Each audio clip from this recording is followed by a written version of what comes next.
in syakartum lazidannakum wa la in kafartum inna azabi lasyadid.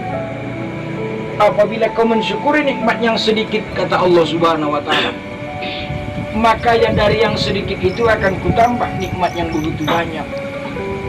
Akan tetapi kalau kau kufur nikmat yang sedikit itu, kata Allah, maka azab pula yang sangat besar daripada nikmat yang sedikit itu. Allah mengkaruniai mata kepada kita, salah satu nikmat yang sangat besar, bukan sedikit. Allah memberikan karunia telinga, umpamanya adalah salah satu nikmat yang sangat, supaya bisa mendengar perkataan-perkataan kalam dari Allah Subhanahu wa taala.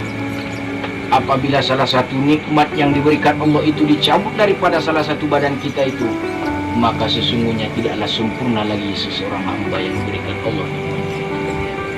Ada yang dijadikan buta, ada yang dijadikan seperti tuli umpamanya. Ada Allah ciptakan manusia itu dicabut nikmatnya dengan mulut menjadi bisu. Nah, lantas orang yang demikian adalah sudah ditakdirkan Allah Subhanahu wa taala di dalam dunia ataupun di atas dunia demikian. Oleh karena yang demikian, kita masih yang sempurna ini, marilah sama-sama selalu bersyukur kepada Allah Subhanahu wa taala. Berapa saja nikmat yang diberikan Allah kepada kita adalah patut disyukuri. Apakah karena dengan benda kita harus bersyukur kepada Allah? Apakah karena ada sesuatu makhluk yang memberikan kepada kita, kita harus bersyukur kepada Allah? Orang yang masih hartanya paling banyak di atas dunia, siapakah itu? Siapakah orang yang paling banyak hartanya di atas dunia?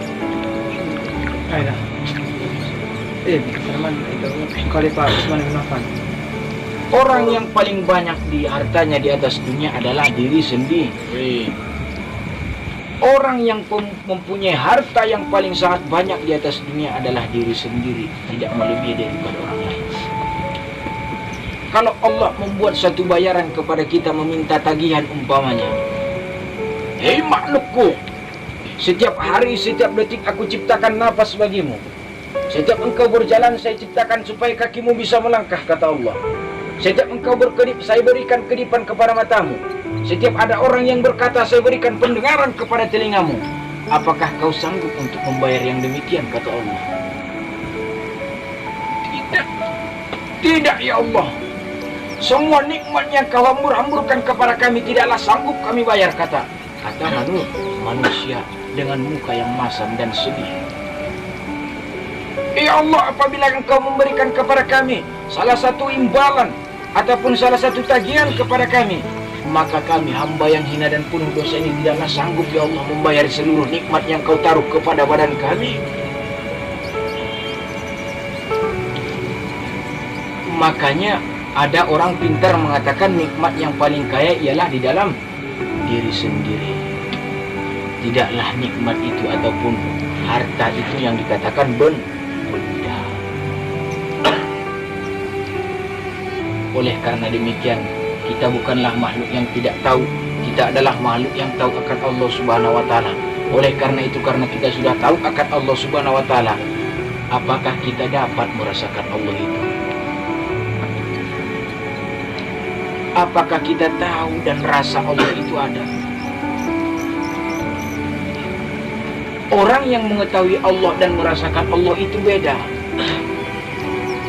Begal.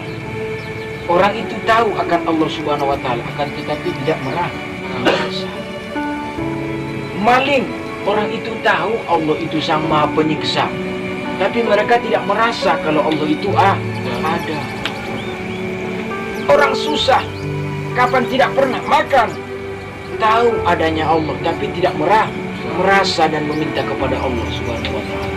Dia hanya bisa mengeluh, ya Allah, nasi dak kate, uang dak kate nak beli lauknya. Itu orang yang tahu akan Allah. Tapi orang yang tidak tahu akan Allah, ya sudahlah, kalau dak kate gawe kate duit, maling baik katanya. Ya, maling baik katanya. Mungkin dengan copet saya bisa mendapatkan uang. Toh orang yang tidak galak menerima kerjaan daripadanya. Kalau orang yang tahu akan adanya Allah, toh, Allah kan maha melihat. Katanya kan Allah itu menolong hamba-hambanya yang dekat kepadanya. Percaya adanya Allah itu, percaya adanya bantuan Allah Subhanahu wa taala.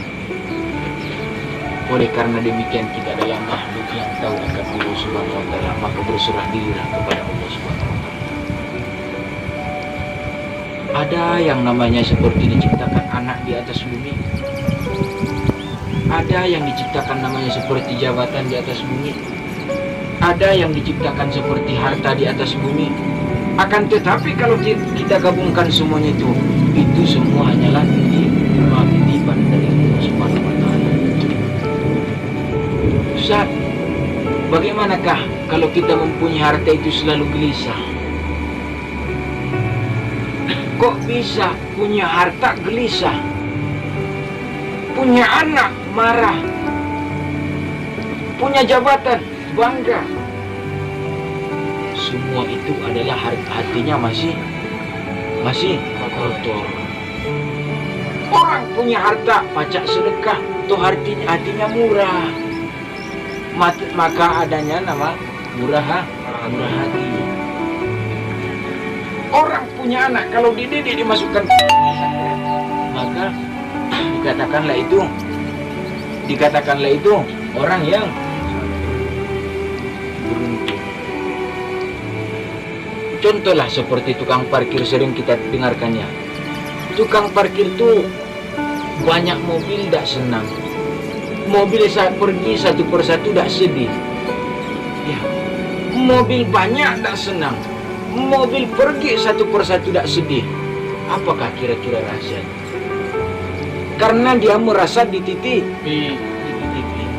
Orang yang menitip, ketika harta bendanya dititip, ketika dia datang ingin mengambil titipannya, dia lihat ada salah satu kaca gores misalnya, banyak pecah umpamanya, di dalamnya itu sudah rusak galo-galonya. Kira-kira yang nitip marah dah? Marah.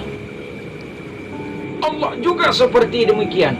Allah ciptakan anak kepada salah satu orang tua. Kalau orang tuanya tidak pandai menjaga salah satu anak dari tersebut, maka yang nitip marah. Yang nitip marah. Allah kasih harta kepada kamu. Kalau harta itu tidak kau pergunakan dengan baik, kalau harta itu kau hambur-hamburkan dengan segalanya, maka yang nitip marah. Yang nitip itulah Allah. Semua gambaran hidup yang diberikan Allah adalah ada pada kehidupan kita sehari-hari, tapi manusia tidak tahu. Manusia tidak tahu. Cerminan kehidupan ialah pada